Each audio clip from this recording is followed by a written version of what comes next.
새벽을 깨우시고 또 이 자리에 오신 여러분 주님의 이름으로 축복하며 또 환영합니다. 하나님의 놀라우신 은혜가 이 자리에 충만하게 임하시기를 간절히 바랍니다. 마태복음 16장 24절과 25절의 말씀으로 하나님께 나아가겠습니다. 이에 예수께서 제자들에게 이르시되 누구든지 나를 따라오려거든 자기를 부인하고 자기 십자가를 지고 나를 따를 것이니라. 누구든지 제 목숨을 구원하고자 하면 잃을 것이요 누구든지 나를 위하여 제 목숨을 잃으면 찾으리라. 아멘. 하나님, 예수님께서 저희들을 제자로 부르시고 또 복음을 위하여 사용하시니 감사를 드립니다. 저희가 살아가면서 하나님 어떤 자기 중심적인 생각이 아닌 온전히 예수님에게만 나의 모든 것을 드리고 또 주님 원하시는 그 뜻을 따라 살아가는 저희들이 되기를 소원합니다. 하나님 저희들을 변화시켜 주시고 저희들을 만져주시고 저희들이 하나님 원하시는 그러한 모습으로 변화될 수 있도록 매일의 삶을 주장하시고 주관하시고 인도하여 주시옵소서. 이 시간 이 새벽 시간을 주님께 의탁합니다. 주님 역사하시고 함께하여 주시옵소서. 예수 그리스도 이름으로 기도드립니다. 아멘. 우리 찬송가 459장입니다. 누가 주를 따라 찬양 드립니다.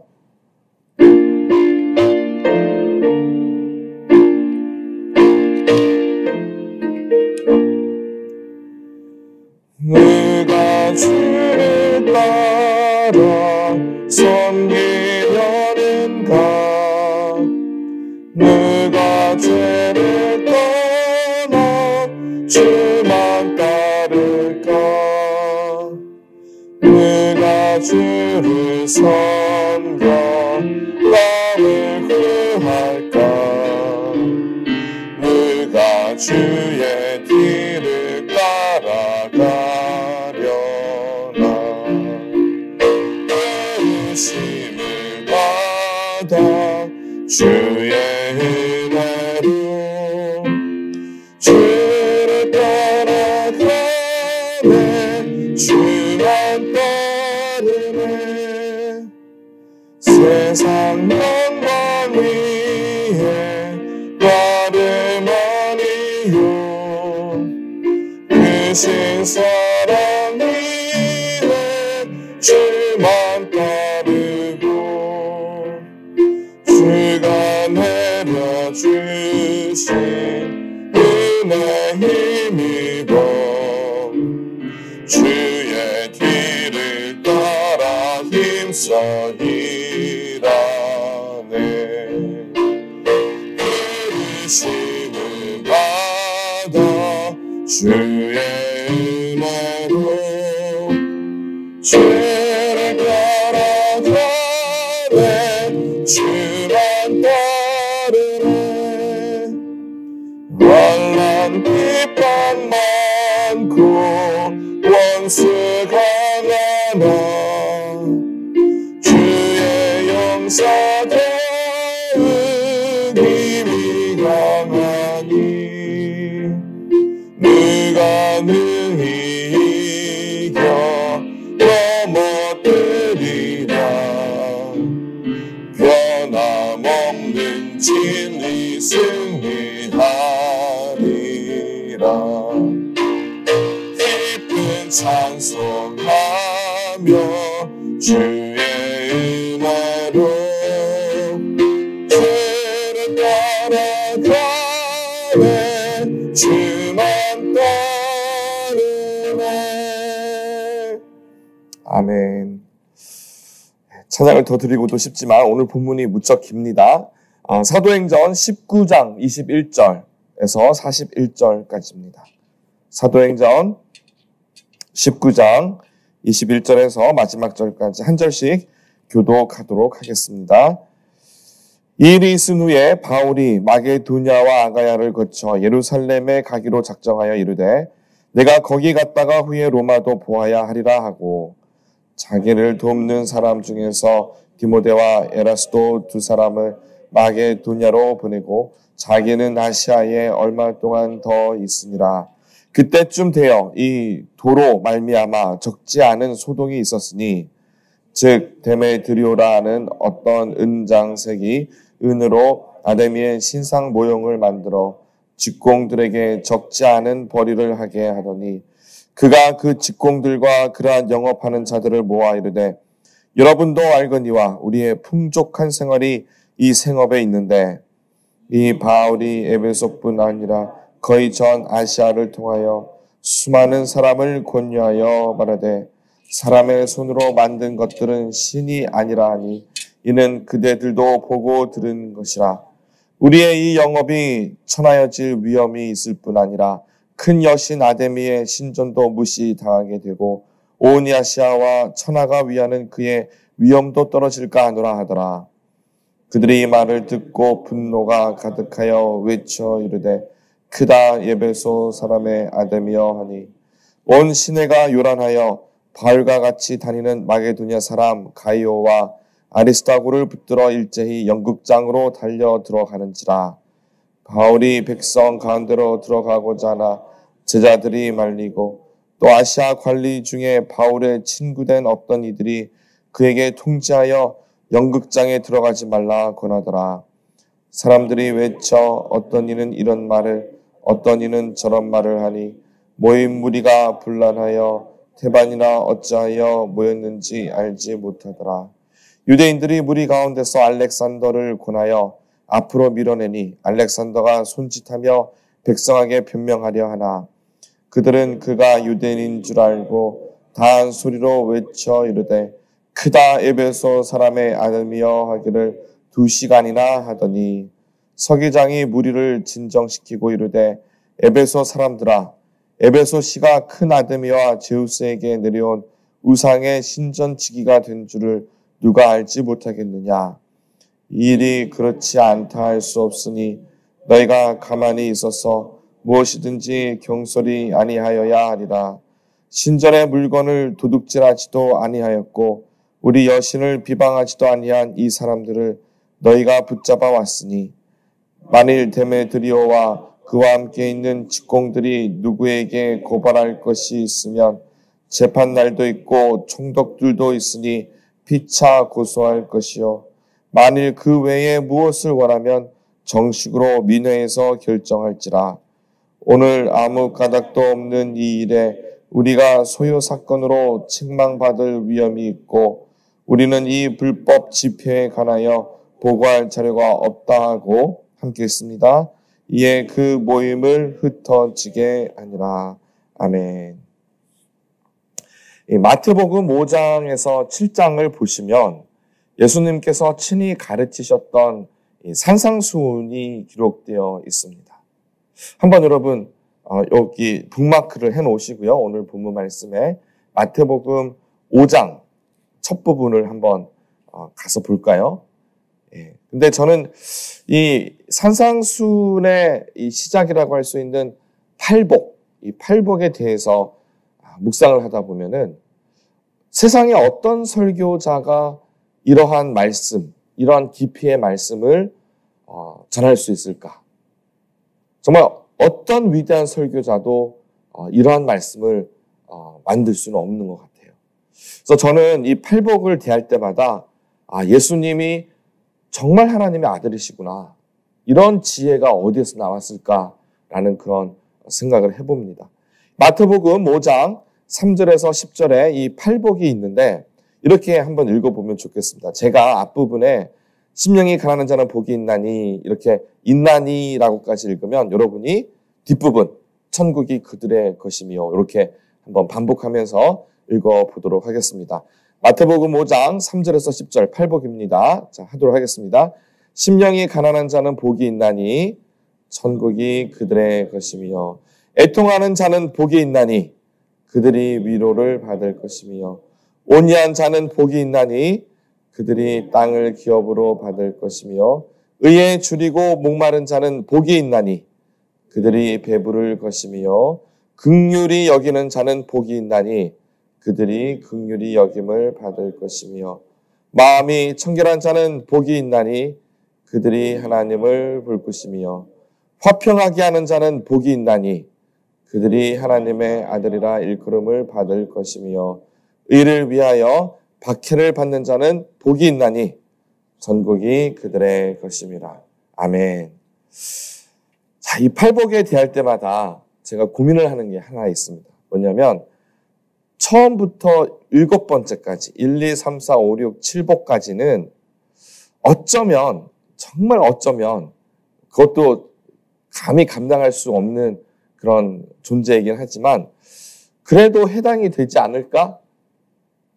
어떻게 한번 하나님이 은혜 주시면 1, 2, 3, 4, 5, 6, 7 복까지는 가능할 텐데 이 8번째 팔복 그 마지막 부분에 있는 이 8번째 복은 현실과 거리가 너무 멀지 않나라는 생각을 하게 되었습니다. 물론 제가 말씀드린 것처럼 처음 7가지도 우리 힘으로는 가능하지 않습니다. 반드시 성령님의 은혜로 가능하게 되는데 이 마지막 박해에 관한 것, 핍박을 받고 박해를 받는 8번째 복을 이 초대교회나 선교지나 정말 어려운 나라에서 믿음 생활하는 성도들이 아닌 이상해야 이거 정말 내가 내 평생에 경험할 수 있을까라는 생각을 하기도 합니다. 하지만 예수님께서는 오히려 이 팔복 중에서 마지막 이 8번째 복에 대해서 가장 큰 비중을 두고 있다는 것을 우리가 알게 되는데 여러분 11절과 12절을 또 한번 보세요. 11절과 12절 제가 읽어드릴게요. 나로 말미암아 너희를 욕하고 박해하고 거짓으로 너희를 거슬러 모든 악한 말을 할 때에는 너희에게 복이 있나니 기뻐하고 즐거워하라. 하늘에서 너희의 상이 큼이라. 너희 전에 있던 선지자들도 이같이 박해하였느니라. 이 11절과 12절은 8번째 복에 대한 부연 설명을 하시면서까지 예수님께서 강조를 하셨습니다. 8번째 복이 어쩌면 이 팔복 중에서 가장 큰 비중을 차지하고 있지 않나 생각을 해봅니다. 우리의 현실이 다르죠. 우리가 살아가는 이 사회에서 우리가 이런 피지컬한 실제로 우리가 육체적인 박해를 받지는 않는 정말 하지만 이 말씀이 21세기 미국의 이민사회를 살아가는 저희들에게도 동일하게 적용이 되는 말씀이다라는 것에 대해서는 변함이 없다라는 것입니다. 그래서 오늘은 이 팔복에 해당하는 박해에 관한 것, 8번째 복도 우리가 아멘으로 정말 기쁨과 감사로 받아야 할 복이다 라고 하는 것을 우리가 한번 돌아보기를 원하고요. 물론 7가지 복하고 비교해서 너무나 힘든 이 박해를 받는다라는 것이 어떻게 복이 될 수 있냐라고 하는 것에 대해서도 한번 고민해보는 아침 시간이 되었으면 합니다. 오늘 본문 말씀 사도행전 19장 후반부의 말씀은 에베소에 엄청나게 큰 소요가 일어난 것을 기록하고 있습니다. 그리고 이 소동은 일종의 바울에 대한 박해였습니다. 물론 이보다 더 심한 실제로 돌을 맞고 죽기 전까지 간 이 바울의 박해 현장도 있었지만 오늘 에베소에서 일어난 이 일도 못지않게 모든 에베소 시민들이 바울을 공격하는 그러한 일이 일어나게 되었습니다. 오늘 23절을 다시 한번 보시면 그때쯤 되어 이 도로 말미암아 적지 않은 소동이 있었으니 라고 기록이 되어 있습니다. 여기에서 도라고 하는 것은 십자가의 도, 예수님의 도이고요. 그리고 그때쯤, 이때가 언제인가를 우리가 한번 돌아보아야 합니다. 어저께 보신 말씀에 기록이 되어 있는데 이때라고 하는 것은 이미 바울이 에베소에 와서 2년 6개월이 지난 상태. 2년이라는 이 두란노 소원에서 강론을 하고 아시아에 사는 모든 사람들이 복음을 접한 상태입니다. 그러니까 어마어마한 일이 있었던 거죠. 2년이라는 기간 동안에 그 소아시아, 지금으로 치면 터키 지역인데 얼마나 큰 지역입니까? 그 거의 모든 지역에 예수 그리스도에 대한 복음이 전해졌다라는 것입니다. 그런 때예요. 근데 이때가 어느 때냐면은 오히려 말씀이 힘이 있어서 흥왕하여 세력을 얻던 때였습니다. 교회가 부흥하던 때였어요. 어느 정도로 부흥을 했냐면 마술을 하던 사람들이 마술책을 모두 불태울 만큼 말씀에 힘이 있던 때였습니다. 오늘날에야 책이 싸죠.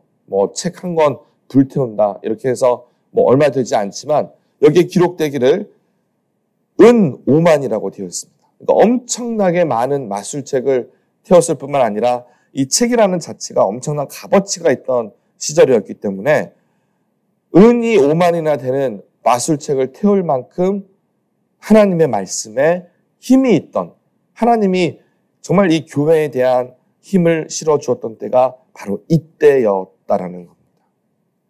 이렇게 교회에 힘이 있던 때, 그때에 이러한 일이 일어났다라는 것이죠.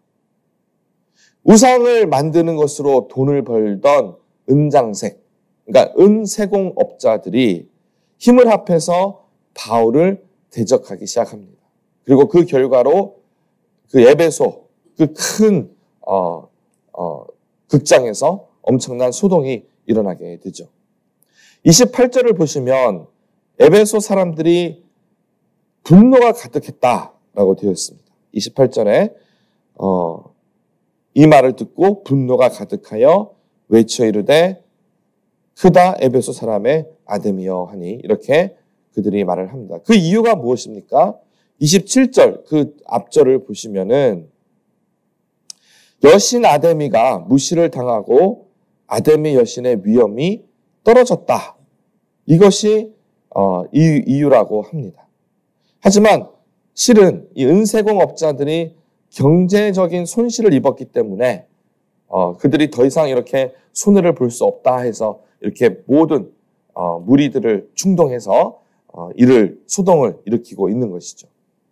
그래서 여기에서는 종교적인 이유를 이슈로 해서 바울을 공격을 하고 또 경제적인 이유로 해서 이들이 박해를 시작을 합니다. 이렇게 말씀이 흥왕하는 곳에 하나님의 말씀에 힘이 있는 그때에 박해가 일어나게 됩니다. 오늘 누가가 우리에게 전하고 싶은 메시지는요, 이 우상 숭배를 따르던 무리가 박해를 했다라는 겁니다. 그러니까 저희들을 박해하는 분명히 그러한 무리들이 있는데 이들은 우상 숭배자라는 것이죠. 그러니까 사탄에게 속해 있는 자들이에요. 엄연한 영적 전쟁입니다. 하나님의 말씀과 우상 숭배가 부딪히는 겁니다. 박해를 받게 되는 이유가 경제적이다, 혹은 종교적이다. 저희가 이렇게 구분할 수도 있지만 그 근본 뿌리는 영적 전쟁이에요. 그래서 박해가 오히려 복이 된다라고 하는 것은 우리가 지금 실제로 예수님을 잘 믿고 있다라는 증거가 이 바로 영적 전쟁에 있기 때문입니다. 이렇게 박해를 영적 전쟁으로 이해를 하게 될 때 우리는 이 21세기라는 시대에 미국에서 살고 있지만 우리가 어떠한 영적 전쟁을 치르고 있다라는 생각을 하면서 박해에 대한 관점을 조금 다르게 우리가 바라볼 수 있게 되는 것입니다. 물론 21세기라고 하는 이 시대에도 전 세계적으로 보면은 중동이라는 나라, 무슬람 국가나 또 공산 국가, 우리 북한까지 포함해서 이런 모든 공산 국가에서 교회를 향한 박해가 실제로 심각합니다. 많은 사람들이 사회에서 격리를 당하고 종교의 자유가 억압되고 있으며 순교의 자리에까지 가는 것이 지금 21세기지만 이런 공산 국가나 중동의 나라들에서 일어나고 있는 것입니다. 하지만 저희가 살아가는 민주주의 국가에서는 종교의 자유가 있기 때문에 실제적인 박해는 없다고 하지만 그렇다고 해서 민주주의 국가에서도 영적 전쟁이 없는 것은 아닙니다. 오히려 더 많은 영적 전쟁이 일어나고 있죠. 저희가 사는 이 사회를 특별히 민주주의, 이 자유주의가 있는 곳에서 살아가는 사회의 문명을 포스트 모던 시대라고 합니다. 이 포스트 모던 시대는 모던의 이유죠. 그렇죠? 이 포스트 모던 사회에서 가장 큰 특징 두 가지는 관용과 다원주의입니다. 그래서 다른 사람의 생각을 받아들여야 하고요. 다른 사람이 어떠한 믿음을 가지고 있든지 이해해줘야 하는 것이 오늘날 우리가 살아가는 이 민주주의 사회, 포스트 모던 시대를 살아가는 우리들에게 요구되는 어떠한 것들입니다. 인정해 주라는 것이죠.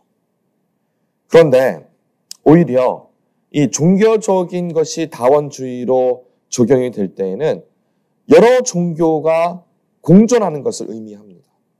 그래서 너희 종교도 인정을 해줄 테니 너희도 우리를 인정해달라. 이러한 것으로 다가오기 시작을 합니다. 그런데 한번 영적으로 바라보시면요. 되게 재미있는 현상이 일어나는데 이 다양성을 존중하는 자체가 사회의 특징이고 이런 다원주의가 요구되는 시대를 살아가고 있으면서도 유난히 예수님을 싫어해요. 다른 모든 종교는 인정을 하고 다른 어떤 종교도 괜찮지만 예수님만큼은 싫어합니다. 되게 신기해요. 한번 여러분 곰곰이 생각해 보세요. 세상 사람들이 다른 종교를 핍박을 하는지, 왜 유난히 교회와 또 예수 그리스도를 믿는 믿음에 대해서만 이렇게 핍박을 가하는지 신기할 정도예요. 진짜 영적으로 뭔가 있는 것 같아요. 이 21세기 미국에서 경험되는 저는 박해라고 생각을 하는데 여러분 우리 자녀들이 다니는 학교에서요.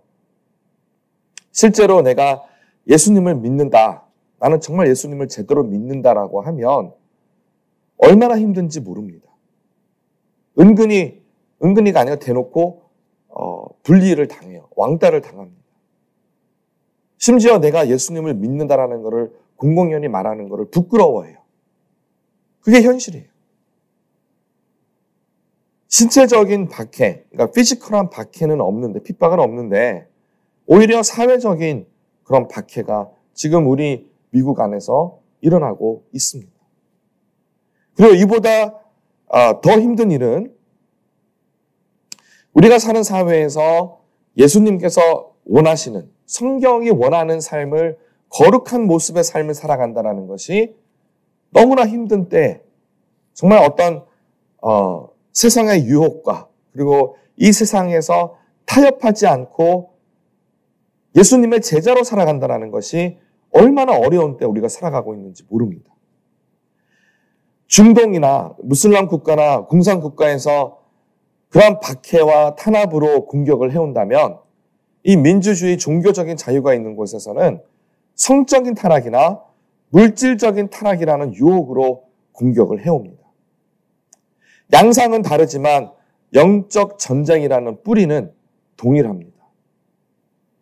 예수님을 잘 믿는 성도들을 넘어뜨리기 위한 이 사탄의 전략인 것입니다. 우리가 직면하고 있는 영적 전쟁, 이 교회를 향한 박해에서 또 유혹에서 승리하기 위해서 한 가지 꼭 기억해야 하는 것이 있습니다. 그것은 오늘날 우리 미국이라고 또 한국이라고 하는 이런 서방 문화권에서는요, 죄를 더 이상 죄로 보지 않게 합니다. 예전에, 그러니까 정말 멀지 않아요. 10년 전에만 해도 분명히 양심에 거리끼는 것이었고 사회 통념적으로 죄라고 했던 것들이 이제는 더 이상 죄가 아니에요. 대표적인 예로 여러분 왜 6월달을 프라이드라고 달로 정하는지 아시죠? 2015년 6월달에 미국에서 동성결혼 합법화가 되었습니다. 9년 전입니다. 그러니까 10년도 되지 않은 기간에 벌써 이러한 사회 문화적으로 이제는 더 이상 이 이슈에 대해서 교회가 말을 못하도록 그렇게 사회 문화가 흘러가고 있는 것입니다. 근데 지금 우리가 겪고 있는 이 동성애에 관한 이것이 하루아침에 일어난 것은 아닙니다. 실제 미국에서 1960년도에 히피 문화가 엄청나게 휩쓸었죠. 그때 성해방 운동, 성혁명이다 이렇게 말을 하면서 이 성적인 부분에서 개인적인 욕망을 채울 수 있도록 하기 위해서 죄의식을 없애는 것을 굉장히 추구를 했어요. 그러다 보니 사회 전반적으로 이 세월이 지나서 1960년대 이후로 가정이 무너지고 그리고 문란한 성문화가 사회 안에 자리 잡게 되었습니다. 청교도로 세워진 나라가 이러한 두 번의 지금 동성애까지 합해서 어떤 성혁명이라고 하는 일들로 인해서 더 이상 죄가 아닌 정말 소돔과 고모라에 준하는 그러한 문화로 전락해 버린 겁니다. 이것을 바라보면서 성경은 분명히 죄라고 하는 것을 죄라고 할 때 이들은 오히려 성경을 불태우는 그러한 자리에까지 가게 됩니다. 지금 이 시대에 어느 누구가 박해가 없다라고 하겠습니까? 교회가 교회에서 제대로 된 신앙을 지키겠다. 우리 자녀들에게 제대로 된 신앙을 가르치겠다 하면 사회로부터 공격을 받는 것이 오늘날의 현실입니다. 이 교회가 직면한 영적 전쟁의 실체는요, 죄를 더 이상 죄라고 부르지 말라라고 하는 것입니다. 성령의 충만함이라고 하는 것은 오히려 그 반대입니다. 죄에 대해서 민감하죠. 작은 죄를 지어도 그냥 거짓말 하나만을 해도 양심에 찔리고 하나님 앞에 부끄러운 것이 성령 충만에 대한 결과입니다. 내 죄를 정직하게 인정하고 예수님에게 나아가서 예수 그리스도의 보혈의 능력으로 내가 거룩함을 받고 내 힘이 아닌 성령의 충만함으로 오늘 하루를 살아가는 것이 우리 믿는 성도들의 모습입니다. 이것이 영적 전쟁이고 거룩한 삶을 살라고 하신 하나님의 부르심인데 이 세상은 더 이상 죄를 죄라고 하지 않습니다. 괜찮다 합니다. 그 정도는 괜찮다. 그게 우리의 모습이다. 무너진 모습을 바라보면서 거룩한 모습을 살아가려고 하는 저희들을 오히려 공격하고 있는 것이 오늘날의 작태입니다. 오늘 아침 저희가 이 기도의 시간에 이 부분에 대해서 기도를 했으면 좋겠습니다. 정말 나 스스로를 바라보면서는 세상 유혹과 타협하지 않는 성령 충만한 자리로 이끌어 주시옵소서. 정말 예수 그리스도의 보혈의 능력 가운데 거룩한 삶을 살아내는 힘을 주시옵소서 기도를 하시고요. 또 한편으로는 이 사회를 바라보시면서 죄를 죄가 아니다라고 하는 이 세상 풍조에 대항해서 하나님, 저희 교회가 힘을 잃지 않게 하여 주옵시고 성령의 충만함으로 오늘 하루도 승리하는 우리 모든 세상의 교회가 되게 하여 주시옵소서. 이 나라에 하나님의 나라가 이 땅에 세워져야 되겠습니다. 정말 저희가 감당해야 할 박해의 모습입니다. 우리는 지금 엄청난 영적 전쟁 가운데에 살아가고 있습니다. 괜찮지 않아요. 우리의 삶이 어려움이 없다고 해서, 우리가 실제적인 핍박이 없다고 해서 영적 전쟁이 없는 것이 아니라 오히려 우리가 더 큰 아주 교묘한 영적 전쟁 가운데 노출되어 있다는 것을 우리는 알아야 합니다. 정말 박해는 축복입니다. 저의 말씀이 흥왕할수록, 말씀의 세력이 더해질수록, 우리 말씀에 힘이 실어지고 교회가 더 선교적으로 나아가면 분명히 이러한 영적인 그러한 공격이 다가오게 됩니다. 그럴 때마다 우리는 위축되거나 도망가는 것이 아니라 성령의 충만함 가운데 오히려 더 기도하고 우리가 제대로 살고 있구나, 우리가 정말 하나님이 원하시는 모습으로 살고 있구나, 그러한 생각을 하시면서 감사하고 또 그러한 영적 전쟁에서 승리하시는 여러분이 되시기를 간절히 축원드립니다. 함께 기도하겠습니다.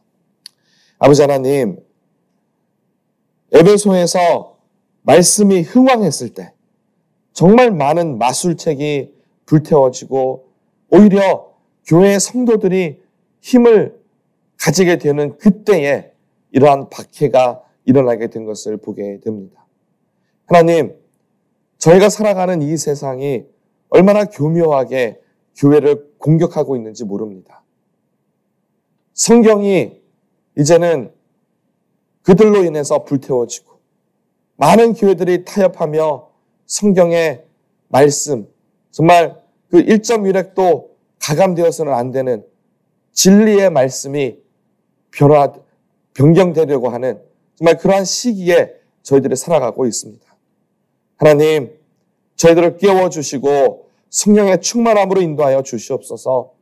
저희들이 다시 한번 하나님의 말씀 앞에서 바로 서게 하시고 하나님 원하시는 성령 충만한 삶으로 인도하여 주셔서 죄를 죄다라고 감히 선포할 수 있는 정말 그러한 믿음의 사람들이 되게 하여 주옵시고 우리가 그 죄에 민감하여서 그 죄로부터 멀어지며 하나님 원하시는 거룩한 삶을 살아가는 저희 모든 주의 성도들이 되게 하여 주시옵소서. 예수 그리스도 이름으로 기도드립니다. 아멘.